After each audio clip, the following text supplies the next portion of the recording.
শুভ দুপুর। আমন্ত্রণ ব্যবসা বাণিজ্য আর অর্থনীতি সবশেষ সংবাদ নিয়ে নিউজ 24 এর নিয়মিত আয়োজন আপন ফ্যামিলি মার্ট বিজনেস আওয়ারে। সাথে আছে হোসাইন শাহাদাত। শনি থেকে বৃহস্পতিবার দুপুর 1টায় প্রচারিত হচ্ছে এই অনুষ্ঠান। আয়োজনে থাকছে দেশ বিদেশের ব্যবসা বাণিজ্যের সবশেষ খবর এবং খবরের বিশ্লেষণ।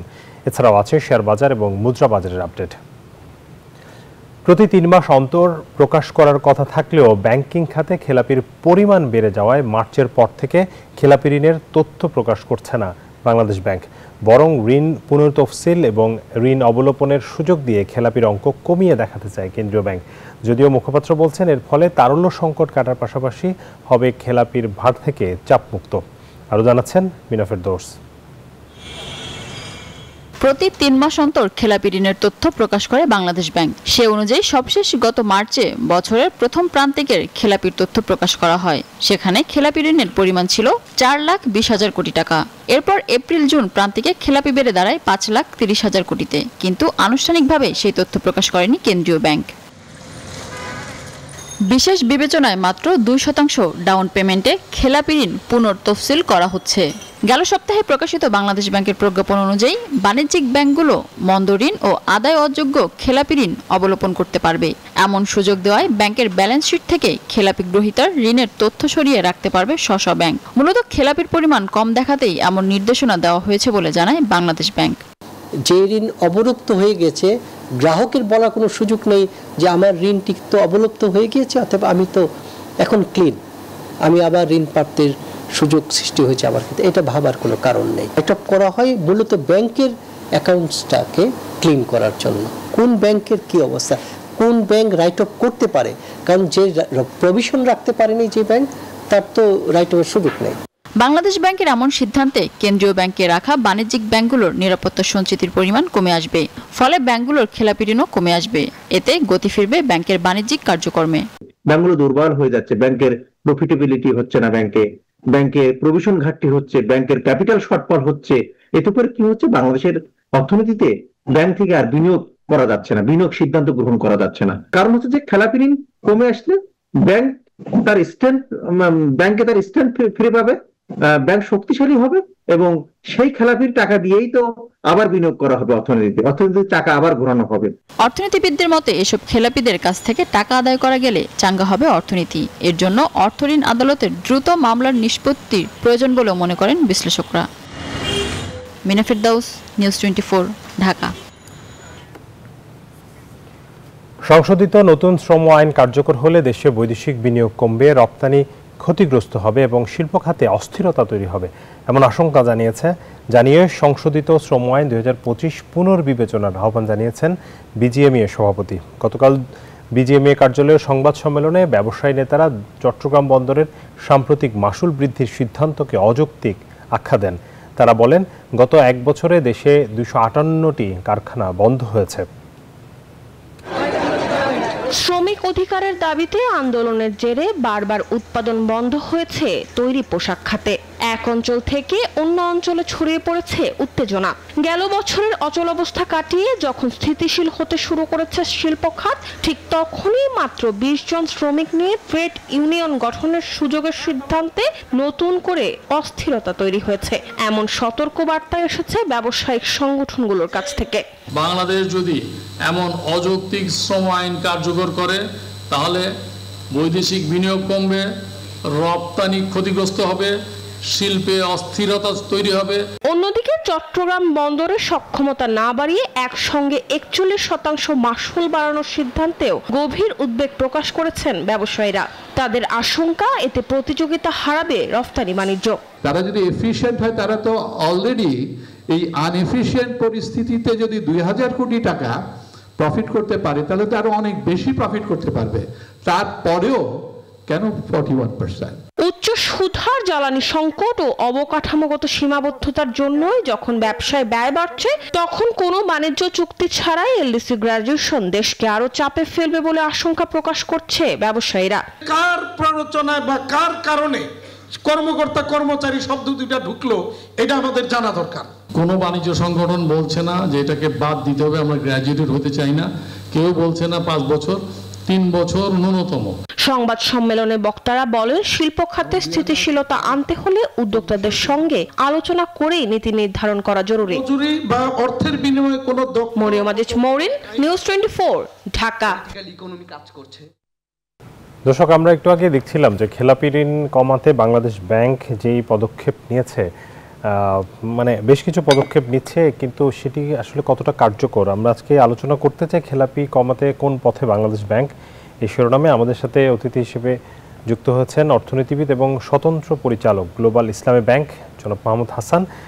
জনাব মাহমুদ হোসেন, আপনাকে স্বাগত জানাচ্ছি আজকের এই আয়োজনে। আপনার কাছ থেকে শুরুতেই যেটি জানতে চাইবো যে আপনাদের ব্যাংকের আসলে এই মুহূর্তে কি অবস্থা। আমি অন্য প্রসঙ্গে পরে যাওয়ার আগে একটু আপনার ব্যাংকের পরিস্থিতি একটু জানতে চাই। ধন্যবাদ আপনাকে। দেখুন, আমাদের ব্যাংকের অবস্থা হচ্ছে, আপনি জানেন যে এই বেশ কয়েকটা ইসলামিক ব্যাংক যেগুলো আছে, যেগুলো নিয়ে আপনার বাংলাদেশ ব্যাংক একটা ইনিশিয়েটিভ নিয়েছে যে মার্জার করবে, মার্জার করে আপনার হচ্ছে সম্মিলিত ইসলামী ব্যাংক নামে একটা ব্যাংক গঠন করবে। তো এগুলো আপনার Bangladesh bank time to time কিন্তু এটার ব্যাপারে মিডিয়া ব্রিফিং দিচ্ছে, বা ওনারা বিভিন্ন সভা সেমিনারে সাইডলাইনে সাংবাদিকদের সাথে কথা বলছে, যার কারণে গ্রাহকরা কিন্তু অলরেডি জেনে গেছে যে এই ব্যাংকগুলোর আপনার অবস্থা কি হবে। সে কারণে এই 5টা ব্যাংকেরই, বিশেষ করে আমাদের ব্যাংকের কিন্তু ব্যাংকিং কার্যক্রম একদম মুখ থুবড়ে পড়ছে, বলতে গেলে কোনো ব্যাংকিং কার্যক্রমই নাই। আর খেলাপির দিক থেকে যদি বলা হয়, এটাও বিভিন্ন সময় বলা হয়েছে যে এই সব ব্যাংক থেকে সিংহভাগ বলবো না, অলমোস্ট আপনার হচ্ছে 90%-এর অ্যাবাভ হচ্ছে বিনিয়োগ কিন্তু করা হয়েছে এস আলম নামে বিখ্যাত সেই গ্রুপের কাছে, যারা ব্যাংক দখল করেছিল বা ব্যাংকগুলোর ব্যবস্থাপনায় তাদের যথেষ্ট পরিমাণ ইনফ্লুয়েন্স ছিল, সেটা নামে বেনামে আপনার হচ্ছে অনুমোদন বা অনুমোদনহীনভাবে তারা কিন্তু এখান থেকে লোন নিচ্ছে। এবং তাদের যেহেতু বাংলাদেশে কোনো এখন প্রেজেন্স নাই, তাদের ব্যবসা বাণিজ্য আপনার অলমোস্ট বন্ধ, কাজেই ওই 90%, 92% ইনভেস্টমেন্ট কিন্তু অলরেডি খেলাফি অবস্থায় আছে। কারণ আপনি জানেন যে খেলাফি মানে হচ্ছে বাংলাদেশ ব্যাংকের নির্দেশনা অনুসারে বা নিয়ম অনুসারে আপনার হচ্ছে কিছু পরিমাণ যদি ইনস্টলমেন্ট পেমেন্ট না হয় বা যখন ম্যাচিউরড হয় তারপরে যদি পেমেন্ট না হয়, তাহলে এটা খেলাফি হিসাবে আপনার শ্রেণীকরণ করা হয়। তো কাজে এগুলো তো আপনার অলরেডি আপনার খেলাফি হয়ে আছে এবং ব্যাংকের অলমোস্ট 95%-এর বেশি পরিমাণ ইনভেস্টমেন্টই কিন্তু খেলাফি। জি, জনাব মাহমুদ হোসেন, আপনি আমাদের সাথে থাকুন। আমরা একটু ঘুরে আসতে চাই পলিসি রিসার্চ ইনস্টিটিউট। আপনারা জানেন যে প্রতি মাসে ইকোনমিক ইনসাইট প্রকাশ করে থাকে। আজ অক্টোবর মাসের ইনসাইট প্রকাশ করেছে সংস্থাটি। সেখানে এই মুহূর্তে রয়েছেন সহকর্মী রিয়াজ সুমন। আমরা তার কাছ থেকে সেই অনুষ্ঠানের বিস্তারিত জানব। রিয়াজ, আপনার কাছে কি তথ্য আছে? অনুষ্ঠান তো শেষ হয়েছে, এই ইনসাইট প্রকাশের কি বলা হয়েছে? বাংলাদেশের অর্থনীতি এই মুহূর্তে কি অবস্থায় আছে, চ্যালেঞ্জগুলো কি, আপনারা আমাদেরকে জানাবেন বিস্তারিত।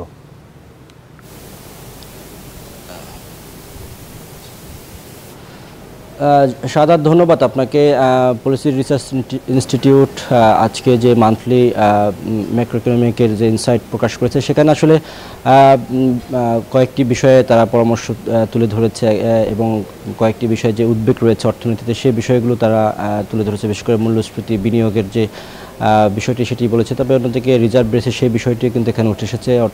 অন্য অর্থনীতিবিদরাও ছিলেন এখানে। আসলে আজকের মূল এই ইনসাইটে কোন কোন বিষয়গুলো তারা তুলে ধরেছে সেটি আমরা আসলে পলিসি রিসার্চ ইনস্টিটিউটের চেয়ারম্যান আমাদের সাথে আছেন ডক্টর জাহিদ সাত্তার, তার কাছ থেকে একটু জানতে চাই। স্যার, আপনারা আজকের এই মান্থলি ম্যাক্রোইকোনমিক ইনসাইটে কোন বিষয়গুলো তুলে ধরেছেন এবং অর্থনীতির এই মুহূর্তে আসলে কি অবস্থা যাচ্ছে?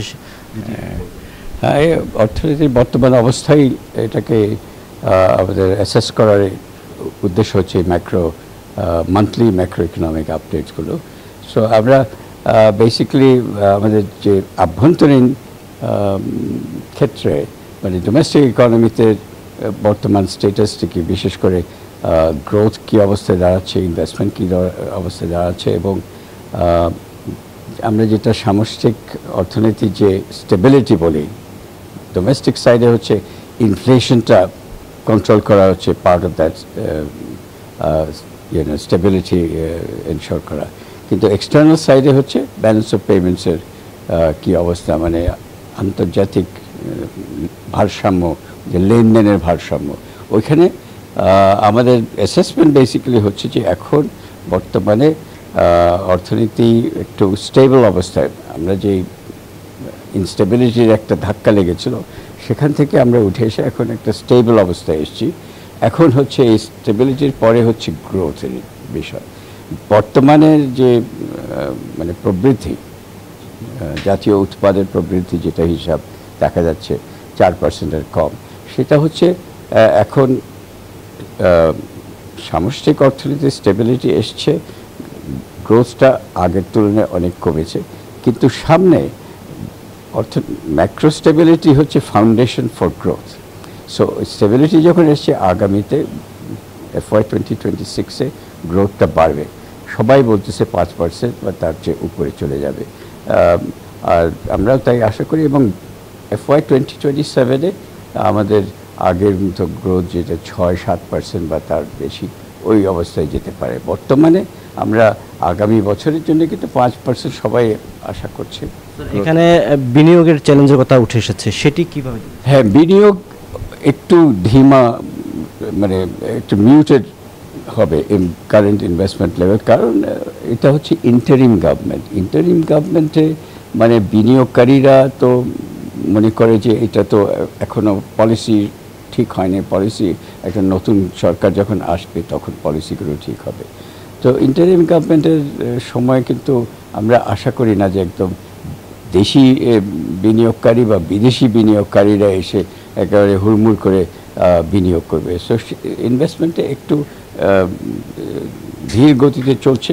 তবে এটাও ঠিক যে আমাদের যে সামষ্টিক যে বিনিয়োগ আছে, ইনভেস্টমেন্ট জিডিপি রেশিও, সেটা এখনও ওই 29% কাছাকাছি, এবং 29% বিনিয়োগ কিন্তু উন্নয়নশীল দেশের মধ্যে কিন্তু উপরের অবস্থায়। উন্নয়নশীল দেশের অ্যাভারেজ বিনিয়োগ কিন্তু 25%-এর বেশি না, 25%-এর কম হয়। বাংলাদেশের আগে অবশ্য বেশি ছিল, 30-31% পর্যন্ত আমাদের বিনিয়োগ উঠেছে, এখন সেটা 29-এ দেখা যাচ্ছে। তবে ওই ব্যক্তি খাতে মানে প্রাইভেট সেক্টর ইনভেস্টমেন্টটা প্রায় 1.5% অফ জিডিপি কমে গেছে। সো এটা আশা করা যায় যে আগামীতে এগুলো ইলেকশন হলে যখন স্বাভাবিক যখন অবস্থা ফিরে আসবে, তখন বিনিয়োগ আবার বাড়বে বলে আশা করা যাচ্ছে। ধন্যবাদ স্যার। সাদাত, আপনি শুনছিলেন ডক্টর জাহিদুল সাত্তার বলছিলেন যে বিনিয়োগের যে গতি প্রকৃতি সেটি নিয়ে কথা বলছিলেন। তিনি বলছিলেন যে এটি আসলে অন্তর্বর্তী সরকারের আমলে যেহেতু চলছে, সেক্ষেত্রে একটু কম হলে এটি যখন রাজনৈতিক স্থিতিশীলতা আসবে বা রাজনৈতিক নির্বাচিত সরকার আসবে, তখন এটি গতি ফিরে পাবে। তো এই ছিল আমার কাছে পলিসি রিসার্চ ইনস্টিটিউটের থেকে সবশেষ তথ্য। সাদাত। রিয়াজ, আপনাকে অনেক ধন্যবাদ। দর্শক, আমরা ছিলাম পিআরআইতে, সেখানে রিয়াজ সুমন আমাদেরকে জানাচ্ছিলেন এবং তার সাথে ছিলেন পলিসি রিসার্চ ইনস্টিটিউটের চেয়ারম্যান ডক্টর জাহিদুল সাত্তার। তার কাছ থেকে আমরা শুনলাম যে এই মুহূর্তে বাংলাদেশের অর্থনীতি কোন পরিস্থিতিতে আছে। তিনি বলছেন যে বাংলাদেশে এই মুহূর্তে একটু চাপে আছে, কিন্তু সেটি সামনের দিনে গ্রোথটা 5-6% যাবার একটি আশা করছেন তারা, এবং বলছেন যে বিনিয়োগ এই মুহূর্তে ধীরগতি চলছে বিনিয়োগে, সেটি রাজনৈতিক সরকার না থাকার কারণেই এই পরিস্থিতি তৈরি হয়েছে। সামনে যেহেতু নির্বাচন, সবাই একটু অপেক্ষা করছেন, নির্বাচনের পরে রাজনৈতিক সরকার আসলে সেক্ষেত্রে বিনিয়োগ আবারও ঘুরে দাঁড়াবে, এমনটাই তিনি আশা করছেন। তবে এই মুহূর্তে যতটা আছে সেটি যে খুব খারাপ সেটিও আসলে তিনি বলছেন না। আমরা আলোচনায় ফিরতে চাই। আমাদের সাথে আছেন অর্থনীতিবিদ মাহমুদ হোসেন। জনাব মাহমুদ হোসেন, আপনাকে স্বাগত জানাচ্ছি আবারও। আপনার কাছে আসলে আমি ব্যাংকিং খাত নিয়ে প্রশ্নগুলো করতে চাচ্ছিলাম, কারণ যেহেতু বাংলাদেশ ব্যাংক এই মুহূর্তে গত 6 মাস ধরে কোনো ধরনের খেলাপি ঋণের তথ্য প্রকাশ করছে না, এইটিকে আপনি কিভাবে দেখেন? মানে এইটি না করার পেছনে আমরা জানি যে খেলাপি ঋণ বাংলাদেশ ব্যাংক প্রকাশ না করলেও আমরা গত জুনে একটি তথ্য কিন্তু পেয়েছি, এরই মধ্যে 5,30,000 কোটি টাকার খেলাপি উঠেছে এবং এখন সেপ্টেম্বরে এসে সেটি আরও বেড়েছে, সে তেমনটাই আসলে অনুমান করা যায়। কিন্তু বাংলাদেশ ব্যাংক যে পদক্ষেপটা নিয়েছে, যে ঋণ অবলোপন করার যে সুযোগটা দিয়েছে, সেটিকে আপনি কিভাবে দেখেন? ধন্যবাদ আপনাকে। যে দেখুন, এই যে তথ্য প্রকাশ করছে না, আমি ঠিক জানি না যে বাংলাদেশ ব্যাংকের এন্ডে কোনো তথ্যগত আপনার হচ্ছে একুরেসি নিয়ে কোনো ইস্যু আছে কিনা। যদি এইটার তথ্য পাচ্ছে না বা একুরেট ইনফরমেশন পাচ্ছে না, আপনার হচ্ছে নির্ভুল তথ্য দিবে, ভুল তথ্য দিবে না, এমনটা যদি হয় তাহলে তো কিছু করার নাই, বাট সেটা বোধহয় না হওয়ারই কথা। বাট এই তথ্য না দেওয়াটা খুব একটা শুভ লক্ষণ বলে আমার কাছে ব্যক্তিগতভাবে মনে হয় না। কারণ বাংলাদেশ ব্যাংক আপনার এই তথ্য যেটা প্রকাশ করে সেখান থেকে আপনার মনে করেন অ্যাটলিস্ট বাংলাদেশ ব্যাংক যেহেতু আমাদের সেন্ট্রাল ব্যাংক, তার কর্তৃক প্রকাশিত তথ্যের উপর ডিপেন্ড করে কিন্তু আপনার হচ্ছে তথ্যের যথার্থতা বা সঠিকতা যাচাই করা যায়। এখন যেটা হচ্ছে যে বিভিন্ন জন বিভিন্নভাবে তথ্য নিচ্ছে বা পাচ্ছে, এখন সেটা বোধহয় ভালো একটা প্র্যাকটিস না। কারণ আপনার তথ্যের যেমন অবাধ প্রবাহ থাকতে হবে এবং বাংলাদেশ ব্যাংকের এই যেটা প্রকাশ করছে না, এটা একটা ট্রান্সপারেন্সির অভাব হিসাবে যদি কেউ চিন্তা করে, সেটা কিন্তু বাংলাদেশ ব্যাংক এখন যে আপনার একটা মোটো নিয়ে চলছে সেটার সাথে কিছুটা সংঘাতপূর্ণ বটে। এখানে আপনার হচ্ছে বোধহয় উল্টো পথে বা উল্টো রথে যাত্রা হচ্ছে কিনা ঠিক জানি না। যে খারাপ হলে প্রচার করতে পারবেন না, এটা ঠিক মানতে কিছুটা হলেও কষ্ট হচ্ছে। অবস্থা যা তাই, এবং সেটা প্রকাশ করলেই না আপনার যথার্থ ব্যবস্থা নেওয়া যাবে।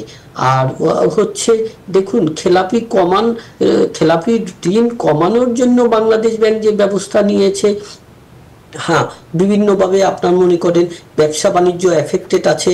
আপনি জানেন যে গত রিজিমে অর্থনীতিকে আপনার এমনভাবে ধ্বংস করা হয়েছে, বিশেষ করে সমষ্টিক অর্থনীতিকে এমনভাবে ধ্বংস করা হয়েছে এবং তথ্যের বিভ্রাট ঘটিয়ে যে একটা মিথ্যা ডেভেলপমেন্টের একটা মিথ্যা ন্যারেটিভ যে তৈরি করেছিল, যার মাধ্যমে মানুষ আপনার যথার্থ ইনফরমেশন না পেয়ে আপনার বাবেলের উপর একটা ফলস বাবেলের উপর বিভিন্ন সিদ্ধান্ত নিচ্ছিল, সেটা খুবই আপনার ডেঞ্জারাস ছিল। সেখান থেকে বাংলাদেশ ব্যাংক এখন পর্যন্ত যে অ্যাক্টিভিটিটা করেছে, মানি মার্কেটে একটা আপনার শৃঙ্খলা ফিরে আনার ক্ষেত্রে বা মানুষের বা গ্রাহকদের আস্থা ফিরে আনানোর ক্ষেত্রে, সেটা কিন্তু রিমার্কেবল, আনডাউটলি রিমার্কেবল। এবং আপনার বাংলাদেশের অর্থনীতি ঘুরে দাঁড়ানোর জন্য এটা কিন্তু যথেষ্ট পরিমাণ ইতিবাচক ভূমিকা রেখেছে। তো এরকম একটা বাজে অবস্থা থেকে উত্তরণ করা এবং এই যে অনির্বাচিত সরকার, যেখানে বিদেশি বিনিয়োগ বলতে গেলে নাই, দেশি বিনিয়োগও নাই, সরকারের ব্যয় যেটা সেটাও আপনার হচ্ছে আশঙ্কাজনকভাবে হ্রাস পেয়েছে, যার কারণে আপনি দেখবেন যে আপনার ইকোনমিক ইন্ডিকেটর, বিশেষ করে আলটাপোরের রেশিও যেটা 7 ছিল, এটা ডাবল ডিজিট হয়ে গেছে, হয়তো 14-15 হয়ে গেছে। ইভেন পোরের সংখ্যাও কিন্তু 18 থেকে 28 এরকম হয়ে গেছে। তো এরকম একটা অর্থনৈতিক সাফোকেটেড অবস্থায় আপনার ব্যবসায়ীরা 50%, 60%-এ বিজনেস অপারেট করছে। তো এই অবস্থায় তাদেরকে যদি কিছু সুযোগ দেওয়া হয় ঋণ আপনার আবার রেগুলার করার জন্য, সেটা খুব একটা খারাপ পদ্ধতি বলে আমার কাছে মনে হচ্ছে না। বাট আরেকটা বিষয় মনে হচ্ছে যেটা, যে দেখুন, এখানে পদ্ধতিগত আরো অনেক রিফর্ম করা দরকার ছিল, যেটা আমরা বলার চেষ্টা করেছি।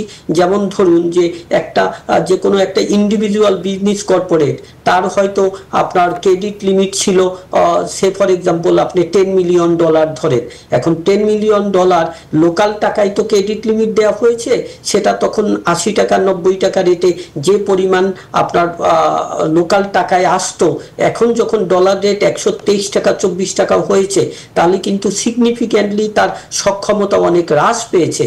তো এদিক থেকে আপনার একটা তো হচ্ছে ইরেগুলার লোনটাকে ক্লাসিফাইড লোনটাকে রেগুলার করার একটা সুযোগ দেওয়া হয়েছে। এছাড়াও বোধ হয় আপনার অ্যামাউন্ট বা ক্রেডিট লিমিটটা বাড়ানোর জন্য একটা ব্যবস্থা থাকা দরকার ছিল, কারণ আগে কেউ যদি $10 মিলিয়ন ইম্পোর্ট করতে পারত, সে কিন্তু এখন সেটা 7 মিলিয়ন বা সামথিং পাচ্ছে। তো এখানেই কিন্তু সে অলমোস্ট তার সক্ষমতা অনেক কমে যাচ্ছে। তো এদিক থেকে ওই দিকটাও কিন্তু আপনার হচ্ছে পলিসি রিফর্ম করে একটা সুযোগ দেওয়া উচিত ছিল, তখন হয়তো অনেক লোনই আর ইরেগুলার হতো না বা ক্লাসিফাইড হতো না। এটা একটা বিষয়।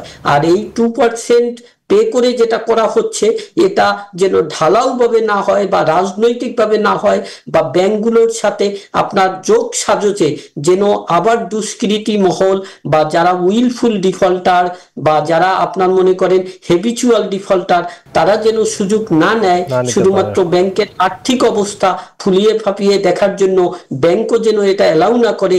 এর জন্য বাংলাদেশ ব্যাংকের যে ওয়েবসাইট সুপারভিশন টিম আছে, তাদের লক্ষ্য রাখা উচিত বা তাদের আরো কার্যক্রম জোরদার করা উচিত। কারণ একটা সুবিধা যখন দেয়া হয়, এই সুবিধায় দুষ্কৃতকারীরা যেন এই সুবিধার অপব্যবহার না করে, সেটা নিশ্চিত করা খুবই দরকার। আর আপনি অবলোকনের কথাটা যেটা বললেন, যে রাইট অফের কথা বললেন, দেখেন অনেকগুলা লোন এমন অবস্থায় আছে, এটা আসলে প্রকৃত পক্ষে এটা আদায়যোগ্য না। তো আমাদের দেশের প্র্যাকটিস অনুসারে কি করে, এটা ওই ব্যালেন্স শিটে ক্যারি করে, যার কারণে আননেসেসারি ব্যালেন্স শিটটা ফুলিয়ে ফাঁপিয়ে আপনার liability side and asset side দুটোই দেখানো হয়। তো এটা বোধহয় রাইট অফ করে সরিয়ে ফেলাটাই যথার্থ, এবং এতে ব্যালেন্স শিটের অবস্থা যেমন ভালো হবে, এট দ্য সেম টাইম আপনার একটা 50 অ্যাসেটও রাখার দরকার নাই, বা আপনার এর এগেইনস্টে একটা লাইবিলিটি রাখাটাও কিন্তু আপনার হচ্ছে এটা ঠিক হচ্ছে না। কাজে এই ইনিশিয়েটিভটা আমি সাধুবাদ জানাই। জি জনাব মাহমুদ হোসেন, এই মুহূর্তে আমরা একটু দেখতে চাই যে বাংলাদেশের যে প্রধান পত্রিকা তাদের বাণিজ্য বিষয়ক যেসব সংবাদ করেছে সেগুলোর শিরোনাম কি, আমরা একটু দেখতে চাই। দৈনিক প্রথম আলোর শিরোনাম, সরকারের কাছে 7,000 কোটি টাকার সুদমুক্ত ঋণ চায় 9 শিল্প প্রতিষ্ঠান। আপনি জানেন যে বেক্সিমকো গ্রুপের যে বন্ধ প্রতিষ্ঠানগুলোর শ্রমিক কর্মচারীদের পাওনা পরিশোধে সরকারের পক্ষ থেকে ঋণ সহায়তা দেওয়া হয়েছে, সেইটি দেখার পরে আরও প্রায় 9টি প্রতিষ্ঠান নতুন করে এই সুদমুক্ত সুবিধা চেয়েছে সরকারের কাছে। এর মধ্যে Deshbandhu group, Jamuna group, Ifat group, Ranks group, Nightingale fashion, TNZ group, RH denim and recycling, composite, ফায়াস কম্পোজিট এবং JS লিঙ্ক, এই 9টি প্রতিষ্ঠান তারা চেয়েছে 7,000 কোটি টাকা ঋণ, সুদমুক্ত ঋণ। এটি আসলে দেওয়াটা কতটা সুযোগ আছে বাংলাদেশ ব্যাংকের এবং সেটি আসলে কতটা ঠিক কাজ হবে সেটি নিয়ে প্রশ্ন আছে।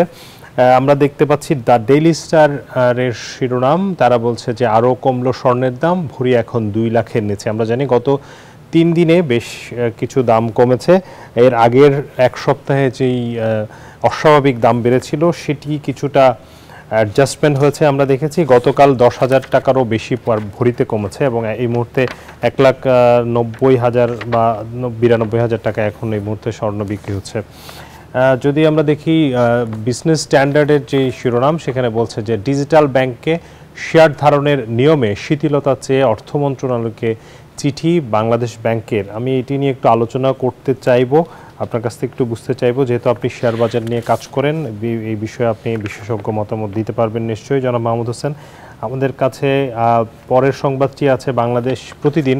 তারা বলছে খোলা বাজারে ডলার 125 টাকায় ব্যাংকেও দাম বাড়ছে। এই মুহূর্তে আমরা গত 3 কার্য দিবসে 60 পয়সা বৃদ্ধি পেয়ে এই মুহূর্তে 122 টাকা 80 পয়সায় বিক্রি হচ্ছে ব্যাংকে ডলার, যেটি খোলা বাজারে 125 টাকায় উঠেছে, যেটি সাম্প্রতিক সময়ে সর্বোচ্চ। এইটির কারণে আসলে আমরা দেখতে পাচ্ছি যে আবারও কিছুটা অস্থিরতা ডলারের বাজারে। পরের সংবাদটি দ্য ফাইন্যান্সিয়াল এক্সপ্রেস, তারা সংবাদ করেছে ব্যাংক সংস্কারে ধীরগতি, ঝুঁকিতে IMF ঋণের ষষ্ঠ কিস্তি। $5.5 বিলিয়ন যে ঋণ কর্মসূচি আছে তার ষষ্ঠ কিস্তি দিবে কি দেবে না সেই সিদ্ধান্ত নিতে কিছুটা বিলম্ব করছে IMF। তারা বলছে যে এই যে সংস্কার করার কথা ছিল, যে শর্তগুলো দেওয়ার কথা ছিল, সেখানে আশানুরূপ সংস্কার না হওয়াতে তারা এই কিস্তিটি পিছিয়ে দিতে পারে, এরকমই জানা যাচ্ছে। জনাব মাহমুদ হোসেন, আপনার কাছ থেকে আবারও ফিরতে চাই, দুটি বিষয় আলোচনা করতে চাই। একটি হচ্ছে যেটি আপনি একটু আগেই বলছিলেন যে এই যে ঋণ অবলোপনের যে সুযোগ দেওয়া হয়েছে সেটির অপব্যবহার করে উইলফল ডিফল্টাররা সেই সুযোগ নিচ্ছে কিনা সেইটি দেখা যেমন উচিত, তেমনি আমরা দেখতে পাচ্ছি আরেকটি ঘটনা। প্রথম আলো যে সংবাদটি করেছে, সরকারের কাছে 7,000 কোটি টাকার সুদমুক্ত ঋণ চায় 9 শিল্প প্রতিষ্ঠান। বেক্সিমকোর অবস্থা আপনি জানেন যে বেশ খারাপ অবস্থায় ছিল, শ্রমিক কর্মচারীদের বেতন দেওয়া যাচ্ছিল না, সে সময় সরকারের পক্ষ থেকে ঋণ সহায়তা দেওয়া হয়েছে। একই সুযোগটা অন্যান্য অনেক প্রতিষ্ঠান এখন চাচ্ছে। এটিকে আপনি ভালো লক্ষণ হিসেবে দেখেন কিনা, বা বাংলাদেশ ব্যাংকের কি জায়গায় রেসপন্স করা উচিত? ধন্যবাদ আপনাকে। দেখুন, বেক্সিমকোর বিষয়টা কিছুটা হলেও আলাদা। কেন বলবো? দেখেন, বেক্সিমকোর ব্যাপারে কিন্তু এই ইন্টারিম গভর্নমেন্ট একটা অপরিপক্ক সিদ্ধান্ত নিয়েছিল। যেমন যখন আপনার হচ্ছে একটা ইন্টারমিনিস্ট্রিয়াল মিটিংয়ে যখন আপনার এই অন্তর্বর্তীকালীন সরকারের আপনার মাননীয় উপদেষ্টা বলেছিল যে বেক্সিমকোকে বন্ধ করে দেওয়া হবে, এটা যথার্থ সিদ্ধান্ত ছিল না। কেন বলছি যথার্থ সিদ্ধান্ত ছিল না?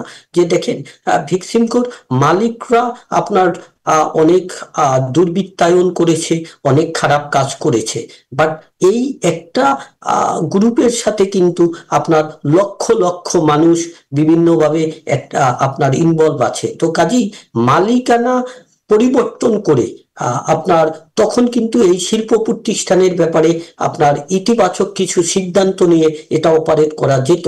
তাহলে কিন্তু এখন বেক্সিমকো যে পরিমাণ লসের সম্মুখীন হয়েছে, এত পরিমাণ লস কিন্তু হতো না। এখন অন্য যে আপনার শিল্প গোষ্ঠী যারা 7,000 কোটি টাকা চেয়েছে, সেখানে কিন্তু সরকারি কোনো সিদ্ধান্তে এরকম নেতিবাচক কোনো প্রভাব পড়েনি। তারপরেও হচ্ছে আপনার এই যে ডলারের দামের এগেনস্টে বাংলাদেশের টাকা যে মূল্যমান হারালো, এবং সেক্ষেত্রে বাংলাদেশের এখন বিজনেসে যে একটা ক্রান্তিকাল যাচ্ছে, খুবই একটা আপনার সাফোকেটেড অবস্থা যাচ্ছে, এই ক্ষেত্রে প্রকৃতভাবেই যদি গভর্নমেন্টের থেকে ইনসেন্টিভ দরকার হয়, সেক্ষেত্রে প্রকৃতভাবে আপনার একদম আপনার যথার্থ বিবেচনা করে কিছু কিছু শিল্প গোষ্ঠী যদি কোনো সুযোগ সুবিধা চায়, সেটা হয়তো দেয়া যেতে পারে, বাট একদম ঢালাও ভাবে এই যে আপনার সুদ মুক্ত যেটা চাচ্ছে, এটা দেয়াটা অ্যাপ্রোপ্রিয়েট হবে কিনা সেটা কিন্তু আপনার একদম ইন প্রিন্সিপাল বিশেষজ্ঞ মহল কর্তৃক আপনার যাচাই বাছাই করা দরকার।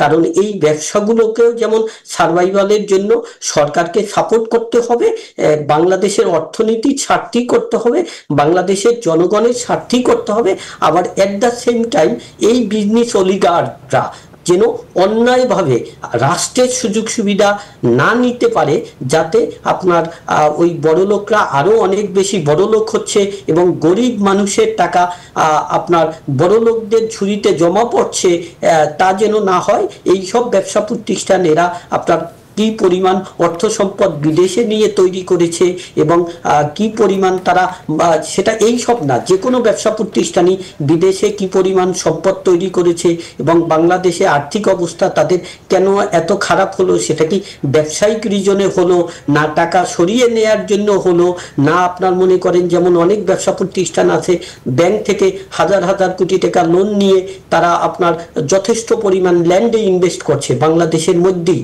এবং এই ইনভেস্ট করার কারণে যে প্রবলেমটা হয়েছে আপনার কিন্তু একদিকে জায়গা জমির দাম যেভাবে বেড়েছে, আবার তাদের কিন্তু তারল্য ঘাটতি হয়েছে, এরকম হয়েছে কিনা সেগুলোও কিন্তু যাচাই বাছাই করার দরকার আছে। এটা যদি না হয় তাহলে কিন্তু সরকারের অনেকটা ওই দুষ্টের লালন পালন এবং সৃষ্টের দমন হবে, সেটা যেন না হয় সেদিকে লক্ষ্য রাখা উচিত বলে আমার কাছে মনে হয়। অনেক ধন্যবাদ জনাব মাহমুদ হোসেন, আপনি থাকুন আমাদের সাথে। আমরা আরো দুই একটা বিষয় আপনার সাথে আলোচনা করতে চাই, সেটি বিরতির পর। বিরতিতে সময় হয়েছে আমাদের। দর্শক, বিজনেস আওয়ারের সময় হয়েছে বিরতির, ফিরছি একটু পর, সাথে থাকুন।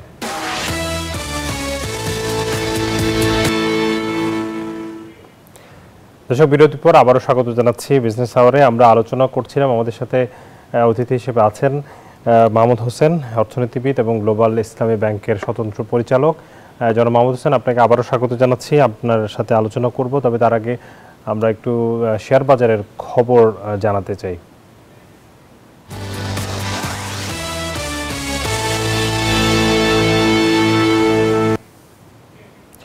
শেয়ার বাজারের খবর জানাতে সরাসরি যাচ্ছি ঢাকা স্টক এক্সচেঞ্জের ওয়েবসাইটে।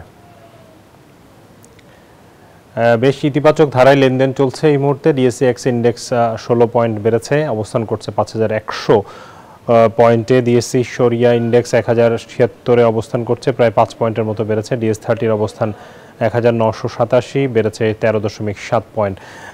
এখন পর্যন্ত লেনদেন হয়েছে 345 কোটি টাকা। লেনদেনে অংশ নেওয়া কোম্পানিগুলোর মধ্যে দাম বেড়েছে 193টির, কমেছে 133টির এবং অপরিবর্তিত আছে 67টি কোম্পানির শেয়ারের দর। দর্শক, আমরা আবারও আলোচনায় ফিরতে চাই। জনাব মাহমুদ হোসেন, আপনার কাছে যেটি জানতে চাইব যে আমরা যে সংবাদটি দেখেছিলাম বিরতির আগে, টিবিএস যে সংবাদটি করেছে, ডিজিটাল ব্যাংকে শেয়ার ধারণের নিয়মে শিথিলতা চেয়ে অর্থ মন্ত্রণালয়কে চিঠি দিয়েছে বাংলাদেশ ব্যাংক, যেখানে বলা হচ্ছে যে বর্তমান ব্যাংক কোম্পানি আইন অনুযায়ী কোনো ব্যক্তি, প্রতিষ্ঠান, কোম্পানি বা পরিবারের সদস্যরা প্রত্যক্ষ বা পরোক্ষভাবে একক বা যৌথভাবে 10% বেশি শেয়ার কিনতে পারেন না এবং বাংলাদেশ ব্যাংকের অনুমোদন ছাড়া 5% বেশি শেয়ার ধারণ করা যায় না। ডিজিটাল ব্যাংকের শেয়ার হোল্ডারদের জন্য শেয়ার ধারণের সর্বোচ্চ সীমা শিথিল করতে সরকারের সম্মতি চেয়েছে বাংলাদেশ ব্যাংক। এতে সম্মতি মিললে ডিজিটাল ব্যাংকের শেয়ার হোল্ডাররা একক বা যৌথভাবে 10% বেশি শেয়ার কিনতে এবং 5% বেশি শেয়ার রাখতে পারবেন। এইটি নিয়ে আপনার বিশ্লেষণ জানতে চাই, কারণ এই বিষয়ে আপনি খুব ভালো বলতে পারবেন। দেখুন, দুটো জিনিস। একটা হচ্ছে যে যৌক্তিক কারণে শেয়ারের ম্যাক্সিমাম পার্সেন্টেজ ধারণ করার ব্যাপারে বাংলাদেশ ব্যাংক এখন পর্যন্ত বা আপনার হচ্ছে ব্যাংকিং কোম্পানি একটা রেস্ট্রিকশন দেওয়া হয়েছে। তার কারণ হচ্ছে যে একটা ব্যাংকে তো আপনার লক্ষ লক্ষ কোটি কোটি গ্রাহকের টাকা থাকে।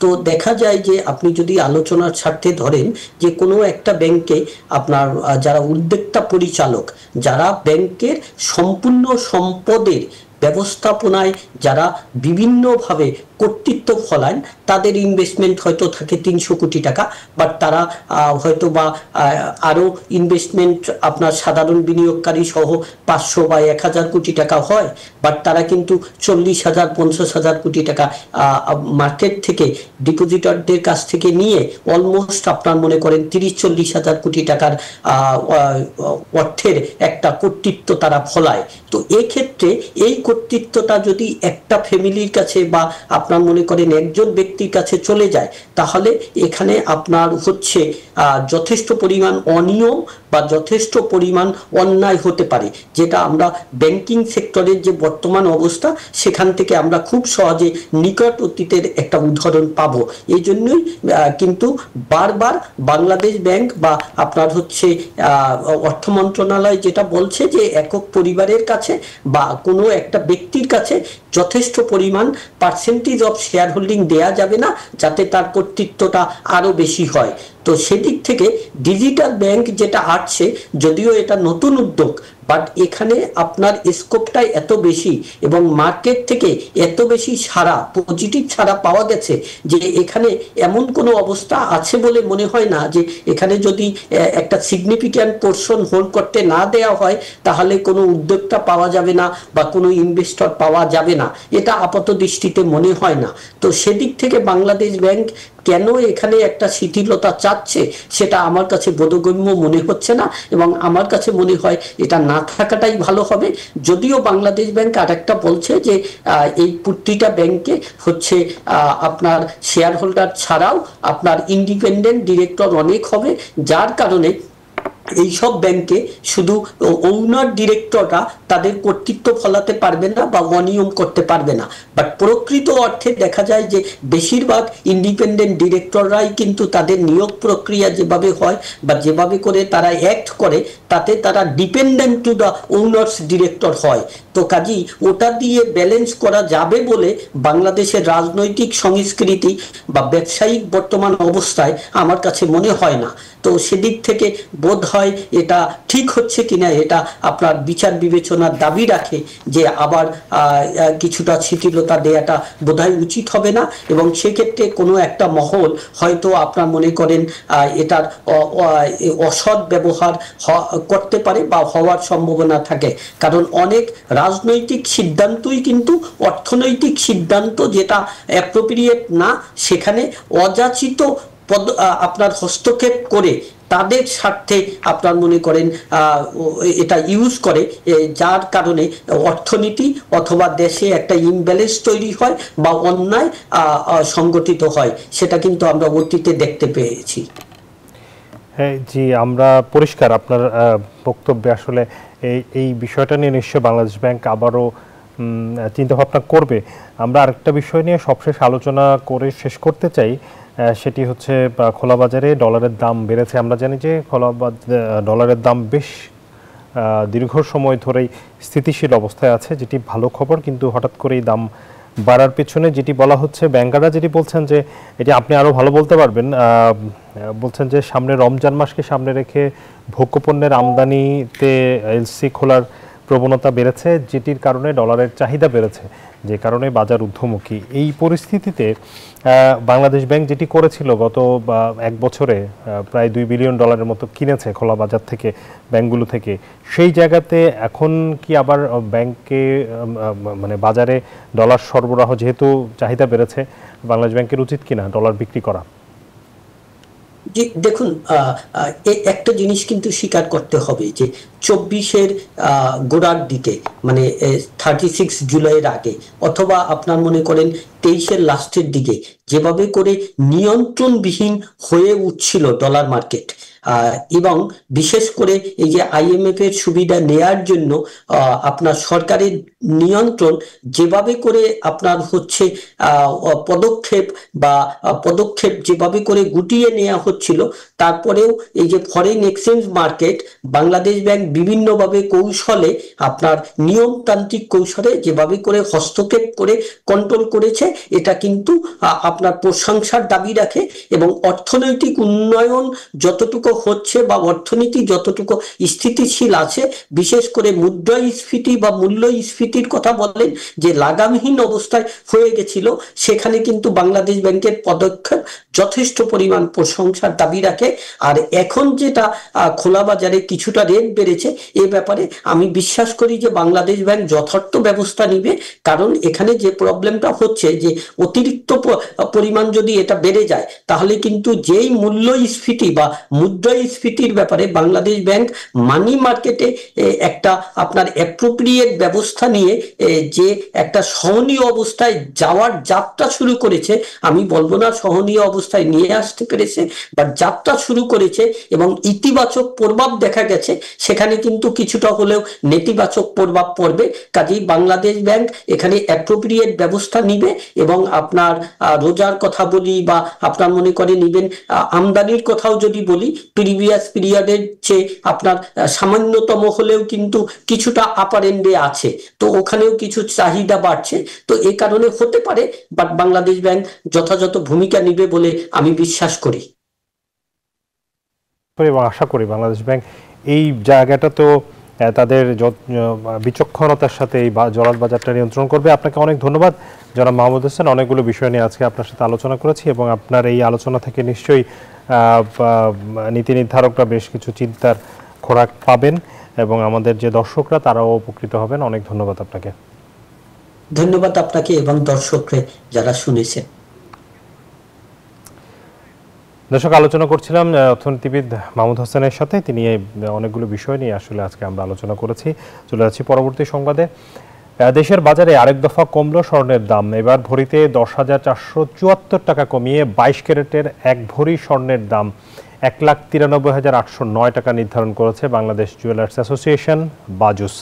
মঙ্গলবার রাতে এক বিজ্ঞপ্তিতে তথ্য জানানো হয়। এতে বলা হয়েছে বুধবার থেকেই নতুন এই দাম কার্যকর হবে। স্থানীয় বাজারে তেজাবি স্বর্ণের দাম কমায় সার্বিক পরিস্থিতি বিবেচনায় স্বর্ণের নতুন দাম নির্ধারণ করা হয়েছে। নতুন দাম অনুযায়ী দেশের বাজারে প্রতি ভরি 22 ক্যারেটের স্বর্ণের দাম 1,93,809 টাকা। এছাড়া 21 ক্যারেটের প্রতি ভরি 1,85,003 টাকা। 18 ক্যারেটের দাম পড়ছে 1,58,572 টাকা এবং সনাতন পদ্ধতির প্রতি ভরি স্বর্ণের দাম 1,31,628 টাকা নির্ধারণ করা হয়েছে।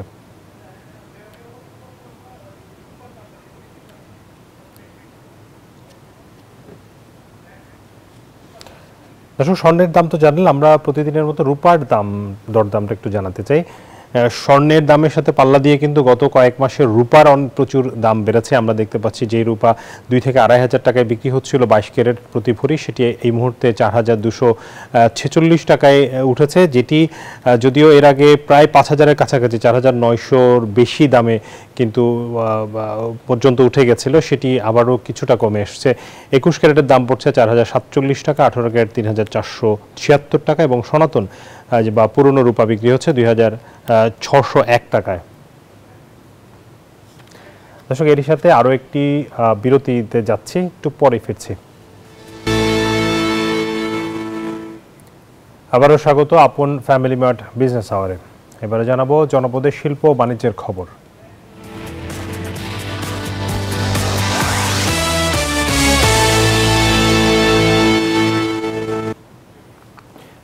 অস্থিতিশীল অবস্থা কাটছে না হিমায়িত চিংড়ি রপ্তানিতে। কখনো হঠাৎ করে রপ্তানি ঊর্ধ্বমুখী হচ্ছে, আবার পরের অর্থ বছরেই তা তলানিতে ঠেকছে।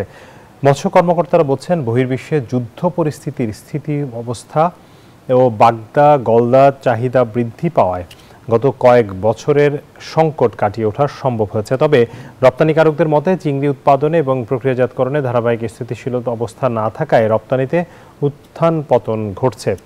খুলনা থেকে মাকসুদ রহমানের তথ্যচিত্র, ডেস্ক রিপোর্ট। হিমায়িত চিংড়ি রপ্তানিতে ধারাবাহিকতা থাকছে না।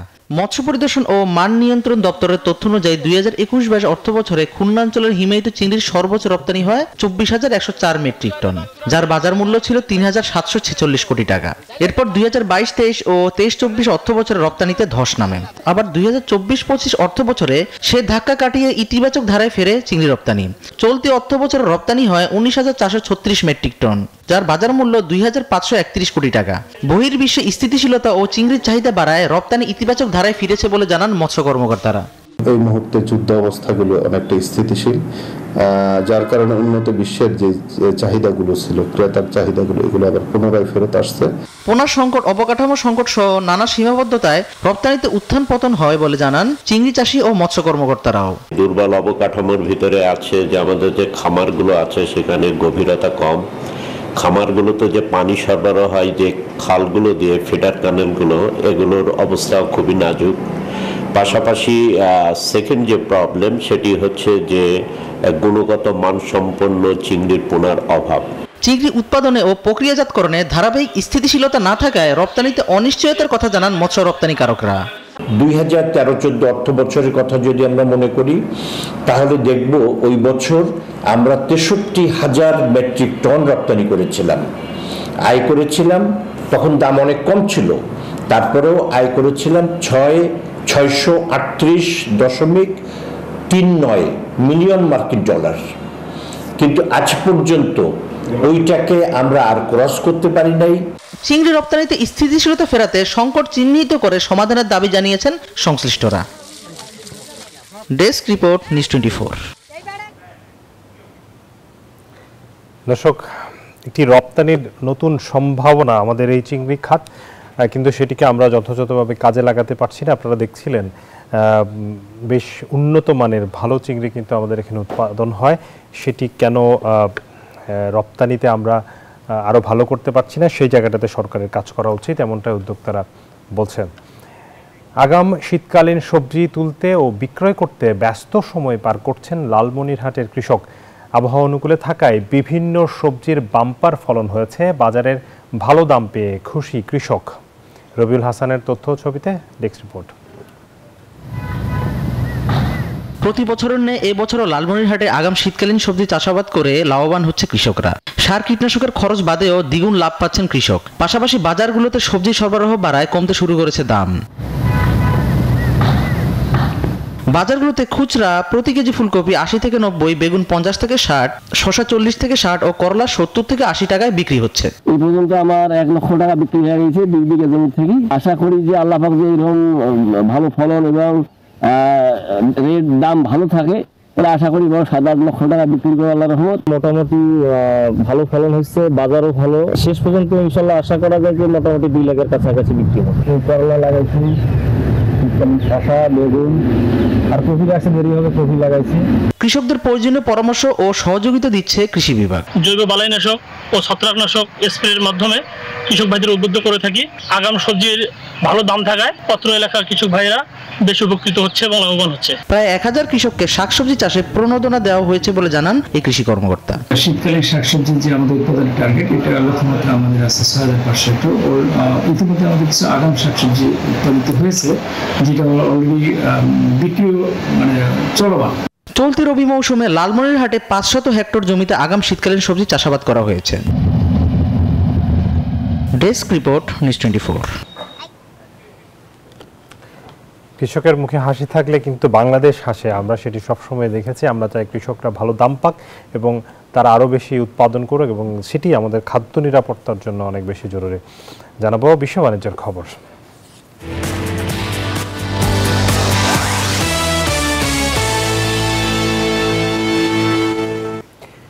উইকিপিডিয়া বিকল্প হিসেবে এবার মার্কিন ধনকুবের ইলন মাস্ক চালু করলেন তার নিজস্ব তথ্য ভাণ্ডার গ্রোকিপিডিয়া। সম্পূর্ণ এআই চালিত এই প্ল্যাটফর্মের লক্ষ্য হলো সত্যনিষ্ঠ এবং পক্ষপাতহীন তথ্য সরবরাহ করা। তবে চালুর পরপরই আর্টিকেলগুলোর তথ্য নিয়ে বিতর্ক শুরু হয়েছে।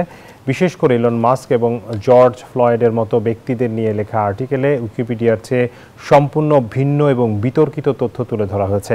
মাস্কের এই উদ্যোগকে তথ্য এবং মিডিয়া জগতে নিজস্ব প্রভাব তৈরির একটি নতুন কৌশল হিসেবে দেখা হচ্ছে।